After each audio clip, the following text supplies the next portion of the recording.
California headline news. Senators sworn in as jurors for next week's impeachment trial, with most speculating little chance for a conviction that would remove President Trump from office. California Democratic Senator Kamala Harris hoping for a proper trial. If the United States Senate cannot conduct a fair trial, then we can talk about the beginning of the end of our democracy and our system of justice. Senate trial expected to begin on Tuesday. Those who rescued a 68-year-old Butte County woman from the vehicle she'd been stranded in for nearly a week say they knew they were running out of time. We knew that the temperatures at night were dipping, into the teens.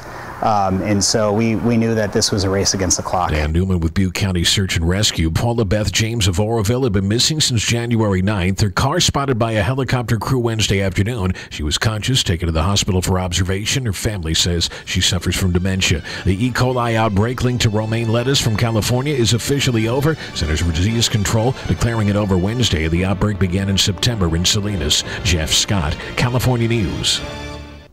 Enter the Rocket Mortgage Super Bowl Square Sweepstakes. We're giving away $50,000 every score change, touchdowns, field goals, even extra points, 50 G's. Plus, 2 grand prize winners will win $500,000 that could be used toward their dream home. Enter for free at RocketMortgageSquares.com. Rocket Mortgage, official mortgage sponsor of Super Bowl 54. No purchase necessary. 18 years or older except Alabama, Nebraska, and Mississippi. Ends January 30th. Licensed all 50 states. NMLS number 3030. The NFL is not sponsored promotion in any way. This week, find great deals at Walgreens. Right now, buy one, get one free on hundreds of select vitamins and supplements with card. Most others are buy one, get one 50% off in stores and online. Plus, select varieties of Ajax laundry detergent are only 99 cents with card. Get great deals on the everyday essentials you need right here at your neighborhood Walgreens. Walgreens, trusted since 1901. While supplies last, restrictions and exclusions apply. See store for details. Are you looking for health care using a non-toxic medical approach to regain your health? My name is Gilberto Alvarez, MD, Medical Director at Stella Maris Clinic, Tijuana, Mexico. I will be your personal physician to help you recover. My 40 years of experience using non-toxic approaches to health problems, including cancer, allow me to provide you with effective, proven, safe treatment for your health challenges. Call 619-405-5199. That number again, 619-405-5199. Since 1993, the Stella Maris Clinic has treated cancer patients using non-toxic medical treatments offered at Stella Maris Clinic.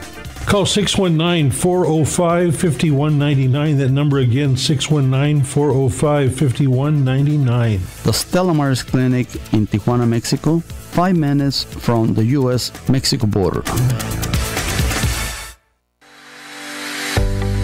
Are you ready for a new experience? To see life from another point of view? New hope, new expression, new joy. This is your radio hour. Welcome to Viewpoint with Father John. And welcome, friends. You're tuned to KCAA Radio, 1050 AM, 102.3 FM, 106.5 FM. We're on the World Wide Web at kcaaradio.com. This is Viewpoint with Father John. I am your host, Father John Reed. As a reminder, you can follow this show on both Instagram and Facebook. Just go to Viewpoint with Father John, and you can send me messages on either platform. Always love hearing from you. I appreciate those of you all around the world who have been sending me different messages, and that's really kind of some great questions you've been sending me, so I'm very happy about that. Also, if you miss any of our shows, you can go to YouTube, and in the search bar, simply type in Viewpoint with Father John, KCAA, and you get all the last shows of the last 2 years. Yes, we're coming up on our 2-year anniversary, so I'm really excited about that. All of God's children are endowed with extraordinary purpose and ability. I'm on a quest to help as many as possible in fully realizing their divinely inspired potential. Disposing a false narrative and embracing genuineness inspires clarity of purpose. My role is to help overcome self-imposed limitations in realizing one's spiritual potential. And folks, I want to tell you about a place in Claremont called Claremont Pharmacy on the corner of Indian Hill Boulevard and Arrow Highway. Dr. Nikki Ho is the owner of this establishment, and she's a good friend of mine. I have all of my pharmaceutical needs taken care of there. when she started taking care of all my diabetic needs, I'll tell you, my A1C started coming right in check, and my numbers are right where they're supposed to be. And so I thank Dr. Nikki for that. So when you go see her, tell her Father John said hi. You'll be glad that you took your medications over there, because she really has the old-time service that, well, today we just don't see too often anymore. And since you're in Claremont anyhow, why don't you stop by my favorite eatery, which is BC Cafe, which is on the corner of San Jose Avenue and Indian Hill Boulevard, just as you exit the 10 freeway. They're also known as Kickback Jacks. Say hello to Jose, who's the manager, or Rocky, the owner, and you'll probably see me there. I eat breakfast there quite often, sometimes lunch. That's the only thing they're open for. But come hungry, because I'll tell you, they give you enough food to feed 2 men and a boy. Every time Gabby and I go there, we split orders, and we still have enough food to take home. And the prices are really good. But more importantly, the food is delicious. What good is there to have a lot of food if it doesn't taste good, right? You want to make sure that what goes down stays down, and it does at BC Cafe. So go and have a nice meal and say hello to the manager or any of the waitresses there, or busboys. They're all great crew. Tell them Father John said hi. And if you see me there eating, stop by and say hello too. I'm always happy to meet more of our listeners. Tonight we have a really important show, and it's one that doesn't get covered enough, mainly because people are afraid to talk about this subject. And the subject I'm talking about is addiction to pornography as a medical issue, not just a moral issue, a medical issue. And so my guest tonight is Joshua Shea. Josh, how are you doing tonight? I'm doing great. Thank you so much for having me on the show, Father John. I'm glad to have you. And I was reading some of the material you sent me, and you know, I've been a medical missionary for 30 years now, and so some of the stuff I was a little bit familiar with. You gave me some statistics that kind of surprised me a little bit, and I'm going to hit a couple of them, and then we'll get into our conversation. But I just want to throw this out at the beginning of the show because I think it's important that 30% of men under the age of 30 report problems of addiction with pornography. And 98% of married men and 70% of married women under the age of 40 have had watched pornography within the last 6 months. That's correct what you had sent. Is that not right? Yeah, it's 98% of men and 70% of married women have looked at porn in the last 6 months under the age of 40. And 32% of men under the age of 30 have self-reported that they either have a problem with pornography or a full-on addiction to it. Well, one of the reasons that it's this younger ages is there is no porn for guys 50 and over. They don't let us in the movies. I'm just kidding. I'm sorry. That's a bad joke. So, I'll get letters on that one, I promise you. But on a serious note, the reason I wanted to have you on the show, people are so afraid to talk about this because we live in such a shame-based society, and that's why so many people turn to suicide, drugs, alcohol, and other forms to cover up the shame they feel from this sexual addiction. Would you agree with that? Absolutely, and you know, it's one of these things where it just becomes a shame stew because what they use to cover up one modality of shame usually ends up causing even more. You know, in my case, personally, I drank just as much to escape my life, and I think to escape the fact that, you know, deep down I knew I had a porn addiction. Yeah. Well, you know, the different addictions, some of my friends say it like this, it's like changing seats on the Titanic.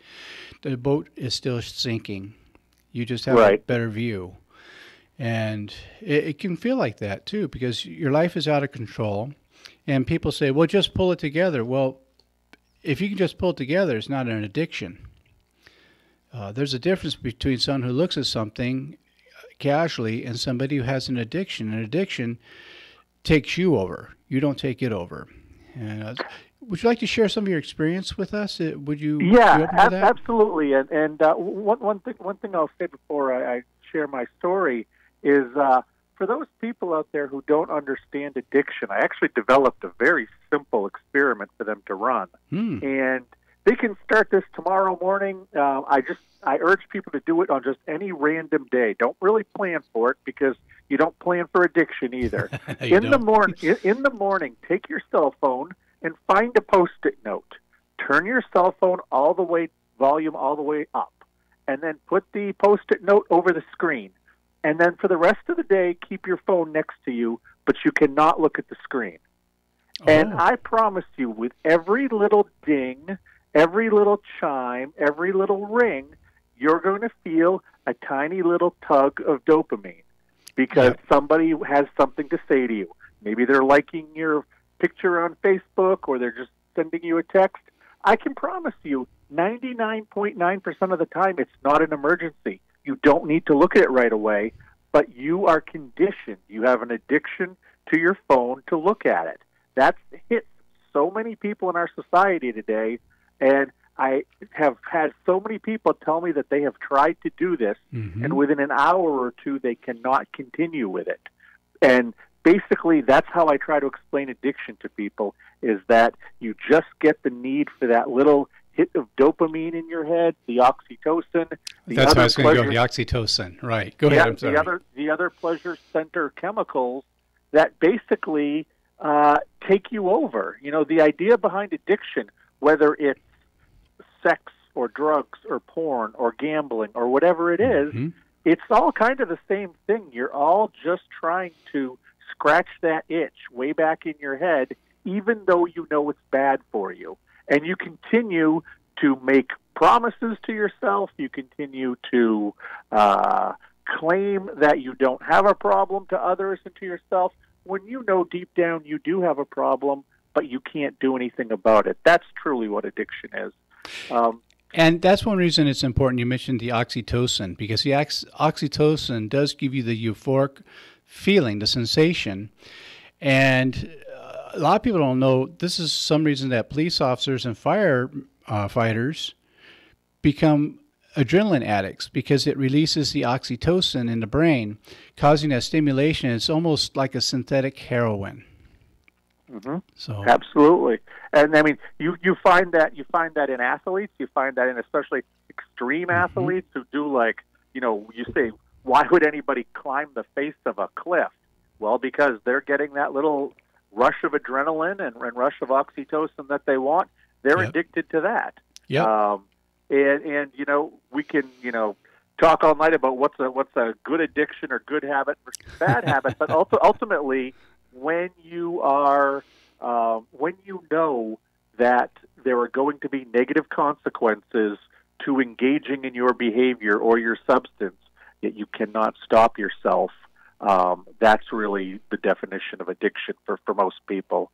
And anyway, as far as my story goes, you know, I am not that unique as an addict. It was Dr. Patrick Carnes, who's one of the big gurus in the area of sex and porn addiction. Yes. He points out that those people who have these addictions, 81% were sexually abused as a child, and 97% experienced some form of emotional abuse. Yes. And you know, I was there both ways. It wasn't through my parents; it was actually through the babysitter who took care of me when they were at work when I was a small child before I went off to school. And it was a very rough time in that home, and that's where I developed my maladaptive coping mechanisms. Right. You know, I basically told myself that I had to do whatever I had to do to survive, to get to the next day. That was the goal. Say what you have to say, do what you have to do, just get to the next day. That's the key. And that was where, you know, I adapted that. And while that may be a suitable coping skill, survival skill for a 5-year-old boy, it's not a suitable skill for a 35-year-old man. But unfortunately, mine never really developed, because when I was 10, 11 years old, an older cousin of mine, for the first time ever, showed me hardcore pornography with a couple of adult magazines. Wow. And it was, I tell you, it was like I had discovered something incredibly special. It didn't take me more than 10 seconds to know that I had just discovered something that was going to help me in life. I had just discovered something that instantly made me feel better. And I don't think it had anything to do with what the people were doing in the pictures in that magazine. It was just that this feeling washed over me of calmness, of everything is okay. And I'd never felt that before. Right. The only other time I ever felt like this in that kind of moment was about 3-4 years later, when I was about 14 years old. I was at a wedding reception, and I got drunk for the first time. And suddenly I realized why people drank. And I felt great. I felt like, whatever the problems of a 14-year-old boy were at the time, they were gone. Right. I was just a better version of myself, a happier version of myself. I was not the real life version of myself. And essentially from that point forward, for the next 10, 15 years, as I went up through high school, into college, and then into the beginning of my professional career, I was both an alcoholic and a pornography addict. I did not drink, and I did not look at pornography like my peers, and I recognized that. I was not the person. I was not the person who wanted to go to a bar and have 1 or 2 beers socially. That wasn't my thing. I would rather be home by myself, having 7 or 8. I remember one time in high school when I recognized that I was looking at pornography differently than most. Was a friend of mine had a VHS tape and popped it into a VCR after one of our soccer practices, and there was 6 or 7 of us guys there, and they all started cracking jokes and laughing at it, and it was just I felt so out of place because that was not my relationship with pornography. I used it to completely calm myself, and I found local stores that would sell me beer or would sell me dirty magazines or rent me adult films. So I was able to have this constant stream of it coming into my house, and it was pretty clear, by the time that I met my wife, I had these addictions for about 10 years. I met her when I was 25 years old, and by that point, I was very good at hiding them. She knew I drank. She didn't have any idea to what extent because I always drank by myself. Right. The pornography thing, I hid that from my parents when I lived with them, and I hid it from girlfriends who I'd been with through the years, and it was not that hard to hide it from her. And when things would get more challenging in my life, I would tend to drink and use pornography even more. If things were going easier, I'd pull up a little less, but they were always both constantly part of my life. Yes. They were my secrets. Well, let me hold you for just a second because Freddie's looking at me through the glass like we need to go to commercial break, or I'm going to get hit with his vodka bottle over here. And I'm sorry, I didn't mean to interrupt your drinking, Freddie. But you're listening to Viewpoint with Father John, and my guest this evening is Josh Shea, and we're going to be back in just 2 and 2. The loss of a loved one is one of the most challenging experiences in a person's life. It's hard to know where to turn to make your loved one's final arrangements. Jesse Ruiz at Personal Funeral Planning in Ontario will treat you and your loved one with the respect you deserve. Jesse served in the Marine Corps in Desert Storm and understands what it takes to provide loyal, personalized, and empathetic service to those who need it most. The families of Michael Jackson, Brittany Murphy, Ed McMahon, and many others have trusted Jesse to provide them with the highest level of service and support. To work with Jesse, call 909-762-4027, 909-762-4027, or visit their website, www.4pfp.org. www.4pfp as in personal funeral planning.org. Jesse Ruiz and Personal Funeral Planning, veteran-owned and operated, helping you plan a personal, lasting tribute for your loved one. www.4pfp.org.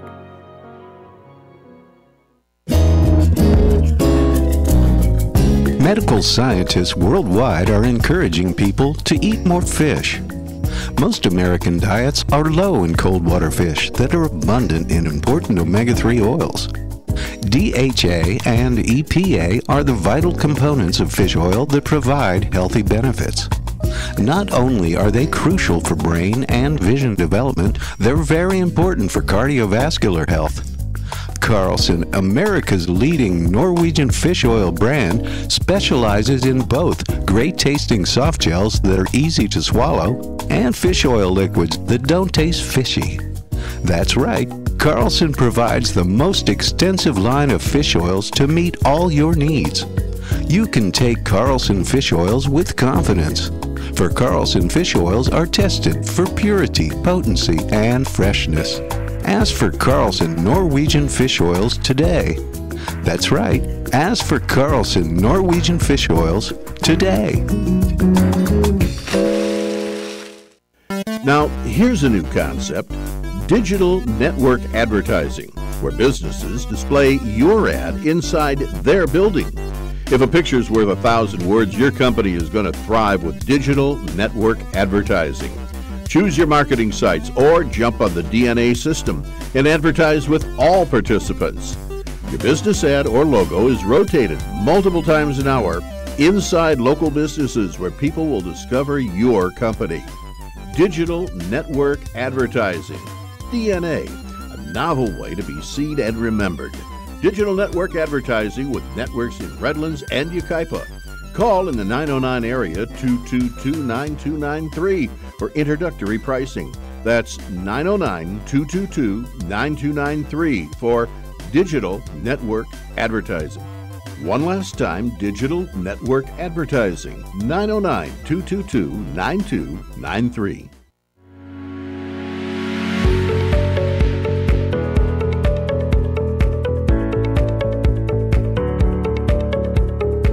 And welcome back. You are tuned to KCAA Radio, 1050 AM, 102.3 FM, 106.5 FM, or on the World Wide Web at kcaaradio.com. This is Viewpoint with Father John, and I am your host, Father John Reed. Again, I want to remind you, if you're in the city of Claremont, I'd like you to go see my friends at BC Cafe, also known as Kickback Jack's. It's the best restaurant for breakfast and lunch there in the city of Claremont. It's on the corner of Indian Hill Boulevard and San Jose. It's just north of the 10 freeway. So since you're getting off the freeway anyhow, stop and have something to eat. You'll be glad that you did, and tell them Father John said hello. Tonight, we're talking about pornography addiction as a medical issue, and my guest this evening is Mr. Joshua Shea. And I'm looking at the table of contents to his book, which is going to come out soon. And give us the name of your book, Josh.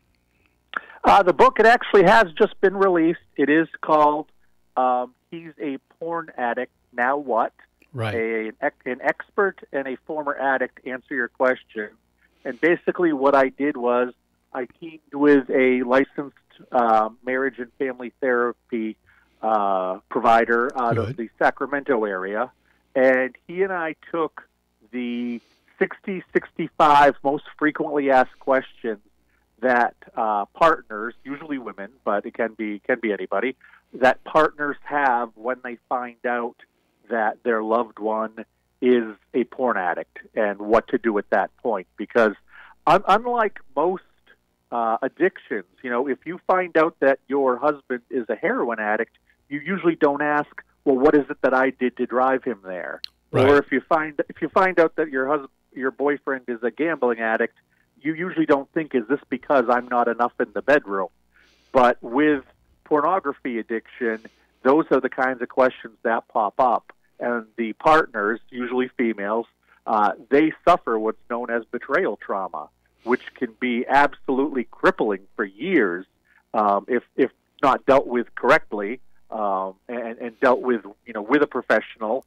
But so often women just, are quiet and they don't say anything about this and they suffer. So we wanted to create this resource that hadn't been out there. Somebody like my wife didn't have resources when she was going through this with me. And we thought that we could answer the first questions that come to a woman's mind, or come to a partner's mind, I should say.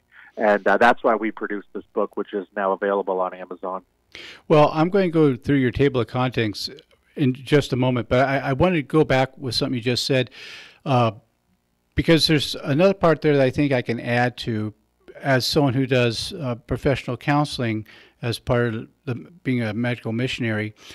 And there's a higher rate than people realize of women suffering from this as well. I know because I've had numbers of them come to me professionally, and it's just been better hid than with the men.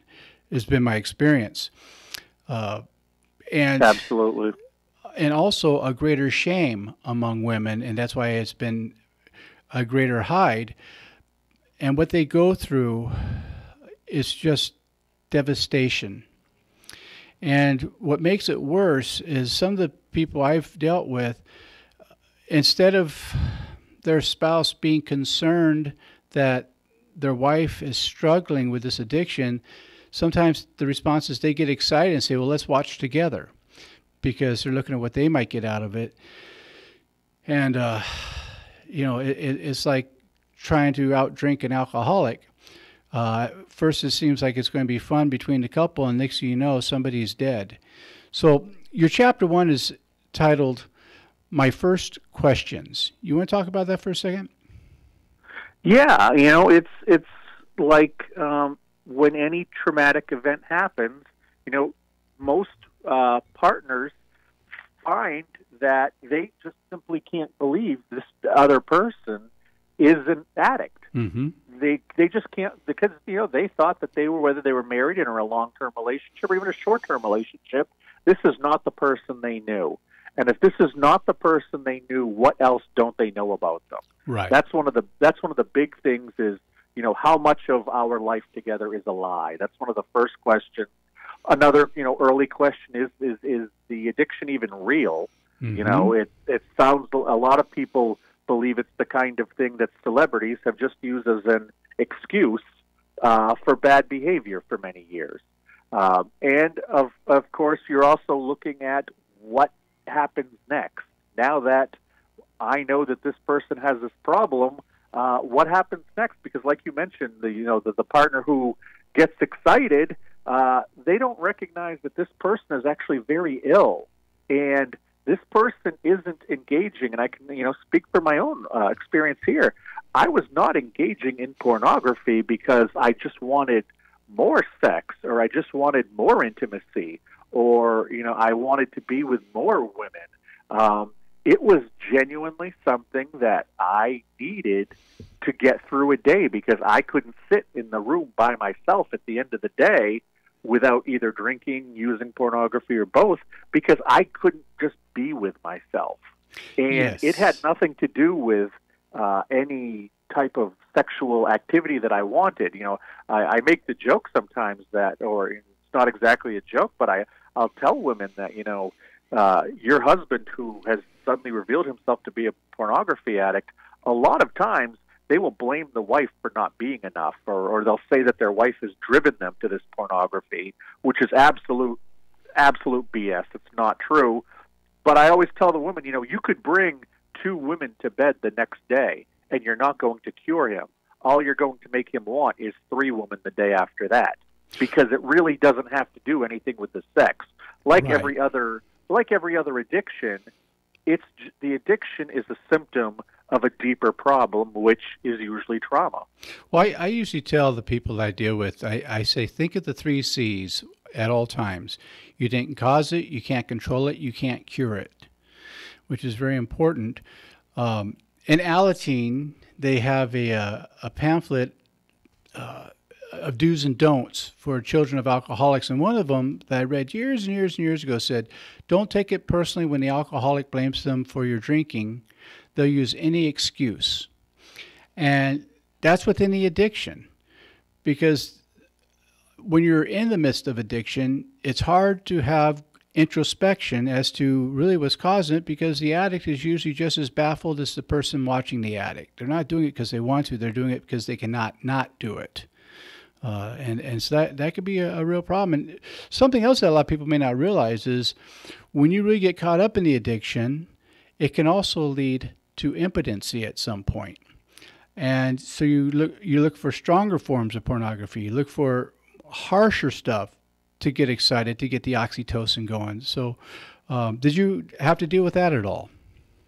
Yeah, absolutely. And that was my ultimate downfall, was that I made the jump from just watching videos and just looking at, I guess I wasn't looking at magazines anymore. It was just mostly online videos, but that wasn't enough for me anymore. I was going through a very difficult time at work. My relationships with my wife and my kids had been really estranged at that point. And I made the fatal mistake of moving into actual video chat rooms. Ooh, and what happened with me was that I figured out fairly quickly that women were not going to stop and talk to someone who looked like me. So I started using a video I found online. I found somebody online taught me how to do this. Basically use a fake video of a good-looking guy in his 20s, and then I could go into chat rooms and women would see this video that was looping for 7 or 8 minutes of this good-looking guy who looks like he's typing, and I could manipulate them into doing whatever I wanted at that point, or try to. And that really that's what became the game for me. Was it really wasn't about sex? It was about control, and that was I figured this out later in therapy, but that's really what my addictions always were about. Was about control. It was about the control that little boy at that babysitter's who was abused didn't have. And when I was starting to have all of these issues with the companies that I owned, and the estrangement with my family, and just other really negative things that were happening in my life all at the same time, I felt like I was losing control. That's when the alcohol and the pornography addiction really spiked, and that's when I made that move into chat rooms. And I didn't want to talk to a woman who would just rip off her clothes for me. I wanted to find the type of woman who would say that she wouldn't do that, and then take 2 or 3 hours breaking it down. And while she was talking to this video that she thought was me, I, having a journalism background, and I was a reporter for years and years, I know how to ask people questions, and I know how to ask leading questions where you don't think you're giving me information, but you're giving me a ton of information. So on half of my computer screen, there's the little chat window going on where she's talking to, this mystery man, and I'm taking the information that she's giving me, and I'm doing research on the internet, finding out more information about her, and essentially grooming her to get her to do what I wanted. I know it's called catfishing among the younger people, and that was really what it was about. I wasn't doing this so I could pleasure myself. I know if I wanted, pictures of dirty pictures of women, I knew how the internet worked. I could find them. Sure. What I needed was that little hit of the chemical that I couldn't get through, of the oxytocin, the dopamine that I couldn't get through regular porn anymore. I needed to be in control of someone else because I was not in control of my life anymore at that point. And that was really the end for me. That's interesting, because that takes you right to chapter 2, which is understanding and coping with feelings of betrayal, which when someone finds out that this has been going on, they got to be feeling that and understanding the addiction part. Those 2 chapters go right into what you're just talking about. That's incredible. Absolutely.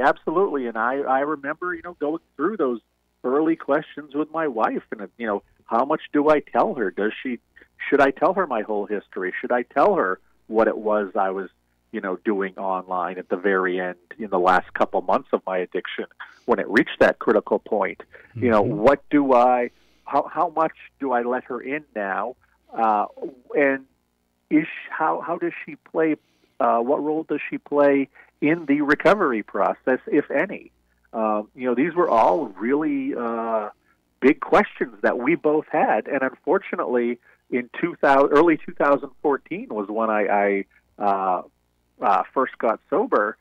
There were not the resources out there. I could find academic texts and I could find studies, and I'm the kind of geek who actually likes to read those, but most people, they don't like trying to decipher that kind of language, and they don't, they're not into it for statistics.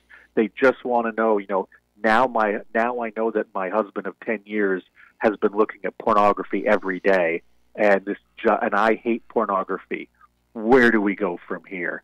What do I need to know from him? Because, when it comes to the part of learning about his addiction and learning the ins and outs, learning the details, you may not really want to know all the details. You may only want to know the headlines. And that's why very early on in the book, both Tony and I, my co-writer, we pushed the idea that do not just sit there and do a disclosure on your couch on some random Tuesday night. Have a professional facilitator with you who is not going to be emotional, who is not going to take sides, who's going to help and know when to pull things in a little and know when to push things out a little. Sure. It's a very difficult process to go through, and not everybody does it the same. My wife largely wanted the headlines. Mm-hmm. She didn't need the little details, and thankfully, she early on supported me and was not judging me, and that was really one of the big keys to my success. And one of the things that I talk about a lot in the book is that, my wife, despite, me betraying her, because what I was doing was cheating. Mm-hmm. I can't, try to talk my way out of that. It was cheating. She recognized I was ill, but she also recognized that for me to get better, I needed my home to be a safe, judgment-free place. Mm-hmm. And, so all the credit in the world to her for me being on the path that I was, and now being, in about 6 weeks, I'll be 6 years sober. Oh, that's wonderful. Congratulations. Well, thank you. We have to come to our next commercial break. When we get back, I would like to talk to you about the fourth chapter, which is My Family and Our Safety, because I think that's a very important topic that the listeners need to hear about. So you're listening to Viewpoint with Father John on KCAA Radio, and my guest this evening is Mr. Joshua Shea, and we'll be back in 2 and 2.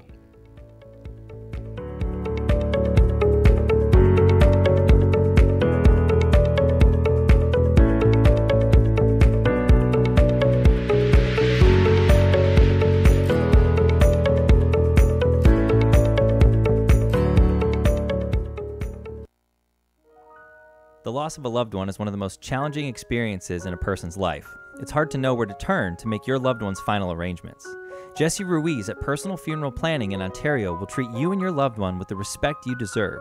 Jesse served in the Marine Corps in Desert Storm and understands what it takes to provide loyal, personalized, and empathetic service to those who need it most. The families of Michael Jackson, Brittany Murphy, Ed McMahon, and many others have trusted Jesse to provide them with the highest level of service and support. To work with Jesse, call 909-762-4027, 909-762-4027, or visit their website, www.4pfp.org.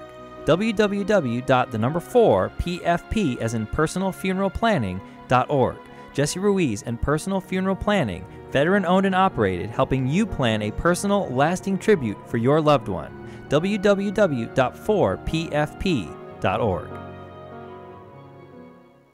Tired of paying outrageous prices for Viagra? Well, we have great news for you. Now you can finally get Viagra at huge discounts. Healthy Man allows you to save up to $500 on Viagra. Why pay U.S. pharmacy prices of $15 per pill or more when you can get Viagra for less than $3 a pill? Call today and get 40 Viagra pills for only $99. This can cost as much as $600 at your local pharmacy. You can't afford not to call us. If you want Viagra at the lowest prices, never pay $15 a pill pharmacy prices again. Get Viagra for less than $3 a pill. Call 800-206-6752 today and save up to $500 and get 40 pills for just $99. Healthy Man is fast, easy, and affordable. Operators are waiting at 800-206-6752 to take your call now. Call 800-206-6752. That's 800-206-6752. Again, 800-206-6752.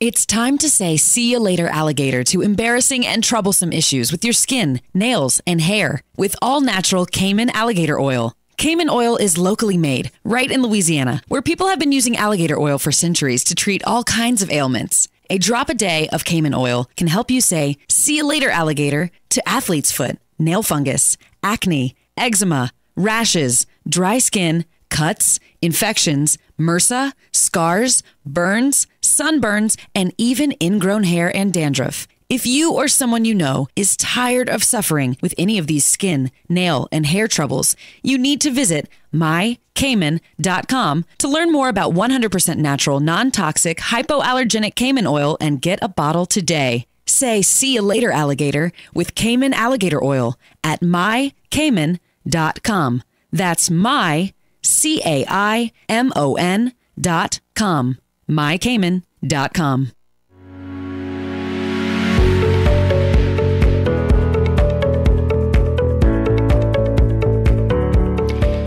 And welcome back, friends. You are tuned to KCAA Radio, 1050 AM, 102.3 FM, 106.5 FM, or you can listen from anywhere in this big wide world of ours at www.kcaaradio.com. This is Viewpoint with Father John. I am your host, Father John Reed, and I just want to say for the record that none of the crew was expecting that one commercial that came on, and I bet I know which one. I bet you know which one, too. And so please know that nobody got pranked here, except for Freddie and I got pranked from whoever set up commercials before we came in today. So somebody is going to get a coal in their stocking this Christmas. So next Christmas.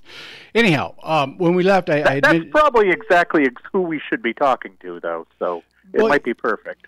Yeah, and absolutely, because sometimes we turn to the addiction to cover up our shame and our sense of inadequacies. And with many people as I've dealt with this issue, they're not doing it because they want to, and nothing is working the way they wish they had in all areas of that. And I'll give you a quick example of that. When I was a very young man, I was living in the city of Tustin, where I really didn't know too many people, and one night I was walking. I had my clothes in the laundromat. I walked across the parking lot to a Del Taco to get some tacos to bring back. I was kind of hungry. On my way back, now this was nighttime, a lady pulled up in a station wagon and did everything she could to try to get me to get into her station wagon and go around behind the store and have intimate relations with her, as we used to say. She wanted me to have sex with her. Now, she didn't know me from anybody, and I truly believe she wasn't doing that because she wanted to. She had a serious sexual addiction, and it's like we talk about jonesing when someone's coming off of heroin. That's what it was like for her to not have the oxytocin, dopamine, and serotonin working in her brain, and she was desperate. She literally was begging me, and I kept saying, "Ole, I just don't think this is a good idea." And I went into the laundromat and just finished doing the laundry, and all these years later, because I'm a rather older guy now, I still remember that, and I remember the desperation in her voice. And that's the sound of addiction, that desperation. And I knew, because later I checked out Sex and Love Addicts Anonymous, because I have a policy before I will send any of my counseling clients somewhere, I will personally check the place out first to make sure that it's legit. And so I made the arrangements through their central office, and they gave me the okay, and I went in there. And I was right, how people can become desperate and do things that they lose control of it. And that takes us right into what we were going to talk about at the commercial break, which is my family and our safety. You want to talk a little bit about that, Josh? Yeah, one of the things that Tony and I talked about when we started the book was that we wanted to make sure that we were not telling people what to do. We didn't want to say, stay with your partner. We didn't want to say, leave your partner. Right. What we wanted to say as a theme throughout the book was, hold on one sec, take a step back, look at the situation. If you can, try to look at it through somewhat objective eyes. And that's really important when it comes to every issue around the family. Now, one of the things that with pornography, if you have children in the house, if you think that their safety is fine, then you make sure you're correct, because you don't know what is happening for sure. And this is why, you really should confront your partner if you think he has a porn addiction, because it can lead to other places. Yes. That said, it usually doesn't. And odds are he had a porn addiction for a very long time. I had a porn addiction, my children's entire lives. Mm-hmm. And there was never anything, sinister or anything like that happening happening there, but it was an absolutely natural concern for somebody to have.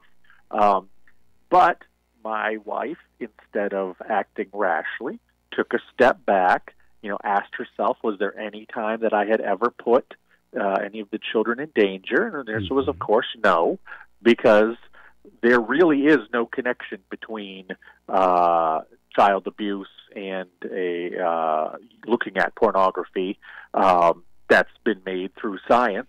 Mm-hmm. And it's a matter of also, once you establish that the children are safe, figuring out what's going to be safe for them on a mental and emotional level as well. Because you can, a partner can very quickly say, well, I need to get out of here, and I'm going to take these kids. And he's not going to get to see these kids as long as he's got this, perverse problem. Yeah. Would you do that if he was an alcoholic? Would you do that if he was a gambling addict? You don't want to use your children as pawns. And there are a lot of people who will spin it and somehow convince themselves that they're not using their children as pawns. But it's very easy, and they are a great chip in the game if you want to make your partner feel as bad as you feel, well, just take away their access to their children.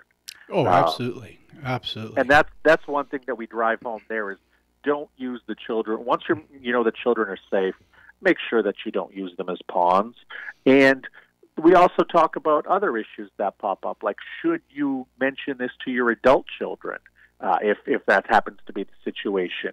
Or should you talk to his brother or his father and mention this problem and see if they can come help and deal with it as well?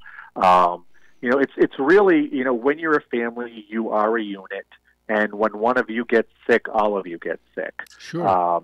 With my wife, what happened at the end of my addiction was that we were largely living mostly as roommates at that point because I was so miserable to be around. She was, doing all the housekeeping, all of the taking care of the kids, making sure they were fed and all of that. She gained a lot of weight having to take care of all of us. And it wasn't until I got into recovery and she also started to see a therapist that she entered the bariatric program at a local hospital because the way she dealt with my addiction was through poor choices with food and exercise. Mm-hmm. And for her to get healthy, she had to go through that program, and she lost over 100 pounds as I was going through my recovery. So, we do drive the point home that the children should probably, if they know that there's something going on, they should probably talk to somebody professional about it. And definitely the partner needs to see somebody, not just a marriage counselor, with the addict, but Sure. to see their own individual therapist to talk about self-care, what that means, and how they are going to take care of themselves going forward in the midst of this giant revelation that has rocked their life. Mm-hmm. Well, I would agree with that. We're getting down to our last so many minutes, son, so I want to move ahead a little bit, and I'm going to jump ahead a little bit and go to these. You put in there a few spiritual questions, and you want to talk about some of the spirituality of this. Well, what we find is that, and if you look at statistics right now, some of the biggest groups that are reporting gains or double-digit percentage jumps in addiction are those with religion, specifically Catholics and the LDS Church is where you're seeing the biggest jumps. And there's a lot of different philosophies of how to handle certain behaviors in those religions. And for some people, it does come down to believing it's a moral problem. and believing that, it isn't an addiction, it isn't a disease, but it's something to be shamed. And I think that the shame factor weighs even heavier with a lot of people who consider themselves religious types. Mm-hmm. And what we try to do what we try to do here in this chapter is establish for the partner that this is not God testing you. This is not God turning his back on you, regardless of who your God is or where you preach or how you believe. Sure. This is not your higher power turning his back on you or turning his back on your partner. Mm-hmm. This is also something that needs to be taken very seriously. If your partner came running into the house with a gashing head wound, you would not just fall to your knees and start praying. Obviously, if you're a believer, it's fantastic that you can draw strength and faith from your God, mm-hmm. but this person needs some medical assistance, obviously. And it's the same thing with addiction. You mentioned getting your diabetic supplies up at the top of the show. Well, you could try all day long. You're not going to pray away the diabetes. Right. It would be wonderful if you could, but you can't. So you need to deal with it on a scientific healthcare level, and that's true with this as well. Your husband or your boyfriend or your wife or your girlfriend, they need to get some serious medical help if they're going to deal with this addiction. Well, I agree with that, and I'm going to push back just a hair because I don't think it's either or. I think the word we're looking for is and. And yeah, true. What we talked about on the show quite a bit is that the physician and the metaphysician should work hand in hand, not opposite of each other, because the medical approach, when properly done, includes both. And one's not trying to outdo the other, but they learn how to be dance partners that work together towards the good health of the person seeking help. And so I get a little leery when I hear people say, well, it's either this or it's that. No, where we come from, it's and. And unfortunately, not all churches are good about that. I'm not here to throw rocks at any churches. As an insider, as a priest, I can talk about Eastern Orthodox because that's my background. I'm not Roman, I'm Eastern Orthodox. I've seen our dysfunction and where some of our clergy really needed to be educated on addiction and where bad decisions have been made and where they should have sent people to doctors where they didn't. And then I see other times where physicians should have brought in a counselor or someone of faith and they played God instead. So I think we're probably saying pretty close to the same thing. It's where we each one has their own place, but it takes the both to do the dance right. Absolutely, and I'll tell you, it was through writing my first book, which is more of a direct memoir, that I realized just how faith-filled I was, mm-hmm. and how even through the darkest times, and I was raised a Roman Catholic by my parents, and like so many in my age group, kind of drifted away as I got older. Sure. But sitting there writing my book, recognizing how I always believed that the right thing was going to happen, mm-hmm. and how, I was kind of leery of using the G word, because to me the G word meant being dragged kicking and screaming to church on Sundays. So yeah. I used the term the universe, and I never recognized that was just my substitution term for God. I said the universe is going to take care of me. The universe is good. The universe, is a equalizing force out there. And it wasn't until writing that book and writing that phrase down, the universe, so many times, that it made me recognize I am one of the more faith-filled people that I know. And that got me through this as much as anything else. And, I can, sit here talking to you. I'm not making any money from my books. I'm not making any money from coming on shows like this. But there's just this push that I have, this calling that says I've got to try to educate the world about what's happening. Sure. I don't know what it's like to be called to God, but I feel like I'm called to this. And I think in a different way that is God working through me. Well, the way I was taught is God doesn't care what you call God. What God cares about is that you call. So, I like that. And even the word God means, in the original Hebrew and also the Aramaic, means that which cannot be defined in words. And we get caught up in these, words that can mean anything. And we use that as an obstacle instead of something that gives us a relationship opposed to an arrangement. Well, my guest this evening is Mr. Josh Shea, and his book is called He's a Porn Addict, Now What? An expert and a former addict answer your questions. This book is written by both Tony Overbay and Joshua Shea, and it is available on Amazon at this time. And we have 30 seconds left. What would you like to share with the listeners to take with them?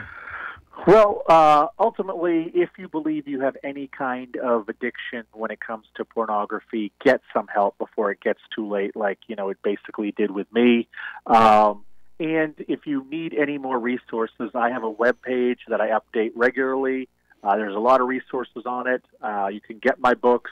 I do write several articles a week. That's recoveringpornaddict.com. And if you want to reach me, that's the best way to do that as well. It's at recoveringpornaddict.com. Very good. And I'll try to get that posted to our show page as well, which is viewpointwithfatherjohn.com. And while you're looking at that, you can also help keep the program on the air by giving your little contribution. Well, Josh, I really appreciate you coming on to the show this evening, and I'm sure we'll be in contact again in the future. And I wish you the best with everything you're doing and great success with your book, because I think it's a very important writing. And I hope many of the listeners who are listening tonight do get a copy of it on Amazon. Again, the book is called He's a Porn Addict, Now What? An expert and a former addict answer your questions. And to all the listeners, I thank you for spending another week here, another hour with Viewpoint and Father John. I want to thank Freddie for all of his work. He's our sound engineer this evening. Gabby's not with us this evening. She's going to Mexico for 2 weeks, and I have to stay home and take care of Boo. Those of you know who Boo is. She's our sparrow that coming up. We've had her for 3 years now. She came to us, and she never left, and she lives in the house, and she steals my apple, my grape, and she can have the lettuce. So we'll be back again next week. And if no one told you this week that they love you, let me be the first. God bless.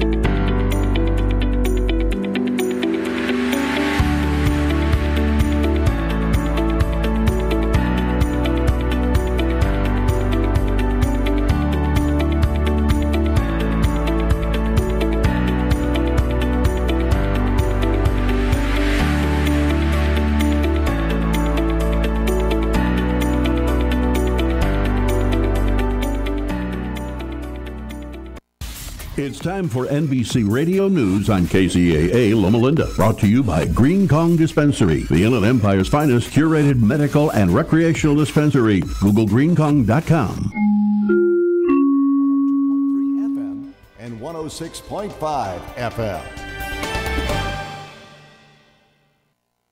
Are you looking for health care using a non-toxic medical approach to regain your health? My name is Gilberto Alvarez, MD. My 40 years of experience using non-toxic approaches to health problems, including cancer, allow me to provide you with effective, proven, safe treatment for your health. Call 619-405-5199. That number again, 619-405-5199. The Stellamar